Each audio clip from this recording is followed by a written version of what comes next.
काकगति से थोड़ी सतलोक जाएंगे, इसलिए 7 कुंडों में स्नान करके हंस गति को प्राप्त करो।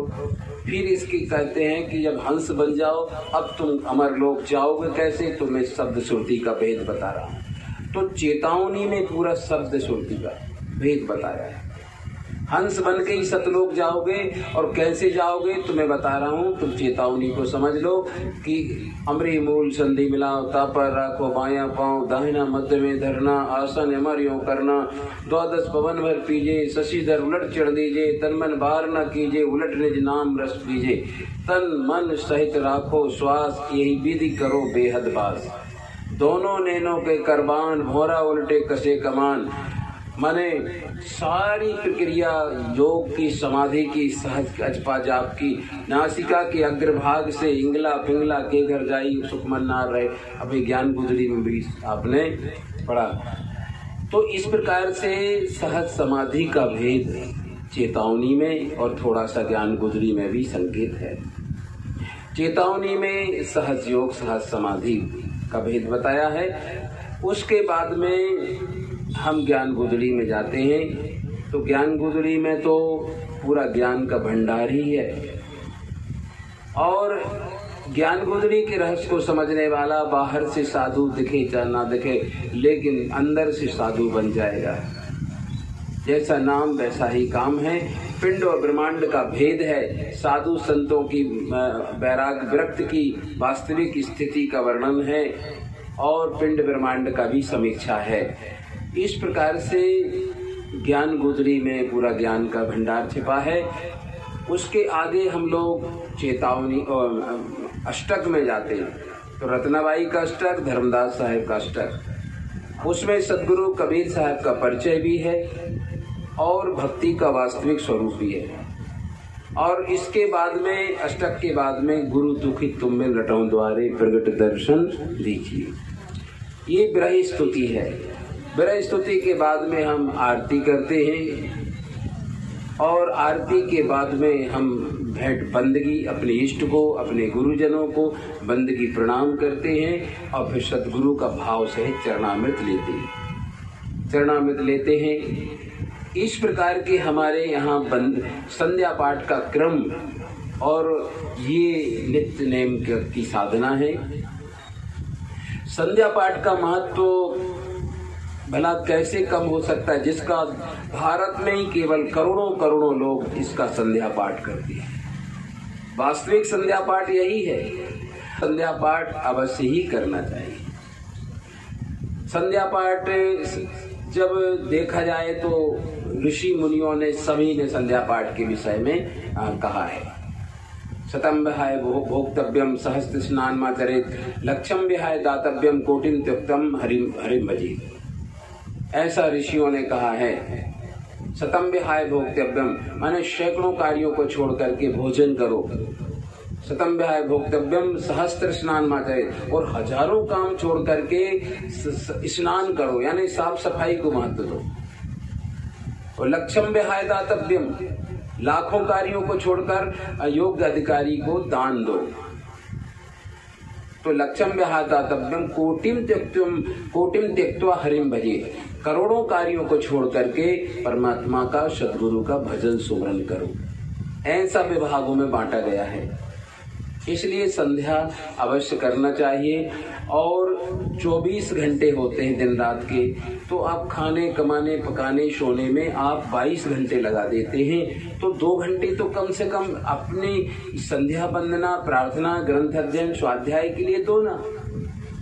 और ये किसी दूसरे के लिए एहसान नहीं कर रहे हैं। आपकी ये कमाई अपनी आपकी है, ये आपकी रिजर्व पूंजी होगी, और ये निश्चित ही आपके काम आएगी आगे। इसलिए अवश्य संध्या वंदना करना चाहिए। सुबह गुरु महिमा पाठ करना चाहिए। अगर एक साथ ना कर पाए तो आगे पीछे चलेगा। जो जब भी स्नान कर रहे, उठ रहे, जब भी समय है, आप सुबह 10 बजे, दोपहर, कभी भी समय मिले, आप जरूर सुबह के सत्र में गुरु महिमा पाठ करें और सायं को संध्या पाठ करें। आप पता लगा लेना, ईसाई नियम का पक्का, 1000 काम छोड़कर गिरजाघर में प्रार्थना करने जाएगा, मुसलमान नियम का पक्का 1000 काम छोड़कर नमाज करने जाएगा, तो फिर सदगुरु के भक्त क्यों कच्चे रहे? उनको भी नियम से पाठ करना चाहिए। इतना हो सकता है कि कोई कठिन परिस्थिति है, बहुत व्यस्त है, बच्चों की परीक्षा चल रही, उतना नहीं समय, तो कम से कम कर लो। आप संध्या आरती साखी बोल दो और गुरु दुखित तुम बिन बोल दो। अगर बहुत ही समय कम है, कोई विशेष परिस्थिति है, तो आप गुरु दुखित तुम बिन बोलकर आरती कर लो, चरणामृत वितरण कर लो। लेकिन कोशिश शक्ति पहले तक करें कि संध्या पाठ पूरा करें, अर्थ सहित करें, समझ के करें। जिस दिन अर्थ समझ लोगे तो इतना आनंद आएगा, फिर आपको आलस नहीं आएगा, फिर आपको समाधि लगने लगेगी, बहुत आनंद रोम रोम से एकदम अच्छा अनुभव होगा, आनंद का अनुभव होगा, समाधि खुमारी आएगी और सदगुरु की कृपा का अनुभव होगा। इसलिए संध्या पाठ में अर्थ सहित एक एक शब्द का अर्थ भी समझते हुए पाठ करें। तोता रटंत नहीं, हमने रट लिया है इसलिए बोल लेते, तो इसलिए उसको हमें अर्थ भी समझने का प्रयास करना चाहिए। शायद घर घर संध्या पाठ है, और जो मैं तो कहता हूँ घर घर संध्या पाठ हो। हमारा प्रयास रहा है, हमने अपने जीवन काल में घर घर साहित्य पहुँचाने का संकल्प लिया है। जो हमसे जुड़े हैं उनके घर तो साहित्य मिलेगा ही, और जो नहीं भी जुड़े हैं वो लोग भी तक हमारे आश्रम का साहित्य ले जाते हैं। हिंदुस्तान में 4000 आश्रमों का ये पहला आश्रम है जितना कबीर पंथी साहित्य पर जितना काम अपनी संस्था से हुआ, इतना किसी ने नहीं किया। सारे ग्रंथों का टीका शुद्ध व्याकरणबद्ध और अच्छे कागज में, अच्छी बाइंडिंग में, शुद्ध परिष्कृत। तो ये पुरानी से पुरानी शब्दावलियों में यही संध्या पाठ है जो अभी हमने किया।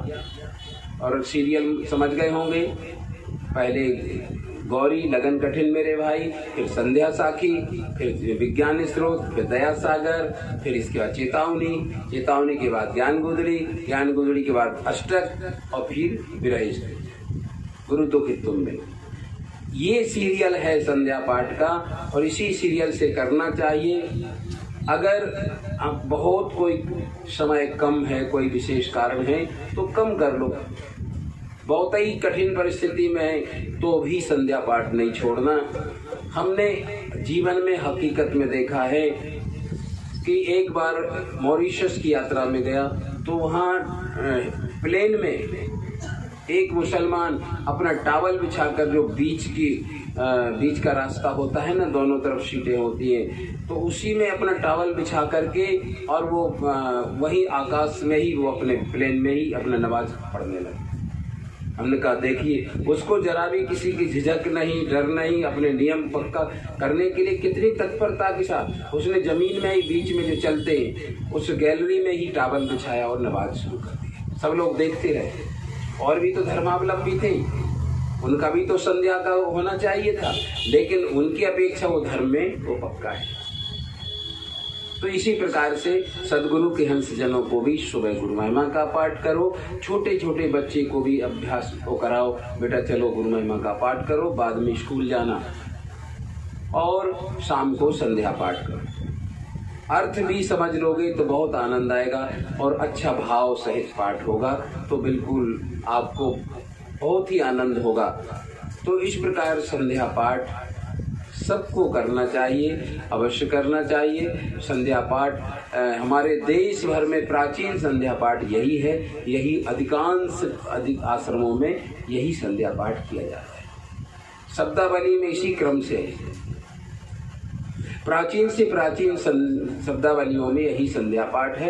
कुछ लोग इसमें गुजरात वाले थोड़ा सा आगे पीछे कर देते हैं, तो कहीं महाराष्ट्र वाले थोड़ा सा आगे पीछे कर सकते हैं, लेकिन संध्या पाठ यही है। और जो हमारी संस्था से प्रकाशित हुआ है ये सही क्रम है, और हमारी संस्था में सब एक साथ संध्या पाठ करते हैं। तो पंथ में एक रूपता और सब में जागृति, घर घर साहित्य पहुंचे, घर घर भजनावली हो, अनुराग सागर हो, संध्या पाठ हो, गुरु महिमा हो, तीसा यंत्र हो, पूर्णिमा व्रत हो और साखी ग्रंथ, ब्रह्म निरूपणम, शब्दावली, बीजक, कबीर दर्शन, सारे ग्रंथों को घर घर पहुंचाने का हमने ये प्रयास किया है और जरूर इनका लाभ लें। केवल फूल ही चढ़ाते ना रहें, केवल पेटी में बंद करके ताला में ना रख दें, उनको जरूर पढ़ें, ये मेरी सलाह है। तो जरूर इसका लाभ मिलेगा।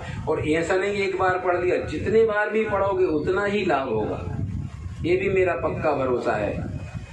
आपने एक बार अनुराग सागर पढ़ा, दूसरी बार पढ़ोगे तो और लाभ हो, तीसरी बार पढ़ोगे तो और लाभ होगा।